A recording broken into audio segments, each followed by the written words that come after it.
So we begin our reflections in the garden here at the site of our cave of St. Ignatius, where this altar reminds us that today we celebrate Holy Thursday.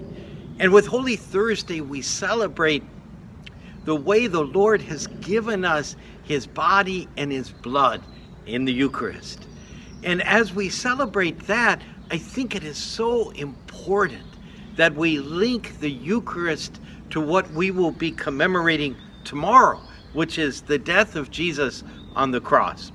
Because we talk so often and so rightfully about how Jesus's self-donation, the way Jesus gives himself completely and totally to us on the cross, is a thing that has to inspire us. It has to become an example of how we can live our lives, trying in some way, never completely achieving it, to imitate our Lord in his self-donation, in his giving of everything to us on the cross. Now, if we are there before the cross, we know that we have a problem in receiving this, how to receive this incredible gift of the Lord. And that's where the Eucharist comes in. Because through the Eucharist, the night before he died, the Lord began this wonderful celebration, this liturgy that he celebrated there with his disciples for the first time. And ever after that, they could receive the Lord, his self-donation so completely, because the bread and the wine are transformed into his body and into his blood. And so even though the cross, his death on the cross, is this tremendous moment of Christ giving himself, so in the Eucharist, it lives again for us each time we come to Mass. So each time we come to Mass, we not only can meditate upon what Christ has done, but we can receive that self-donation into our very own bodies.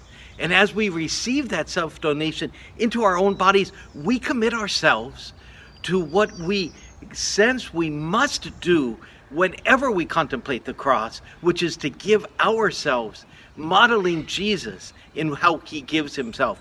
Obviously, we don't give ourselves through dying on a cross, but we give ourselves through whatever way the Lord calls us to share our lives with him and also with other people. And so the Eucharist becomes a way of both receiving from Christ what Christ longs, what Christ came to give to us, and at the same time to commit ourselves to living as Christ lived, being as Christ lived, giving, in fact, as Christ gave. The Eucharist gives us the capacity in receiving Christ to give Christ the most precious and magnificent gift that ever we can give, whatever we can share with other people. What a wonderful thing it is then to reflect on how the Last Supper allows us to truly receive what will happen the next day, which is Jesus' death upon the cross.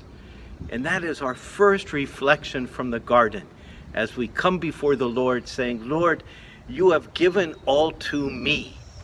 Will I give all to you?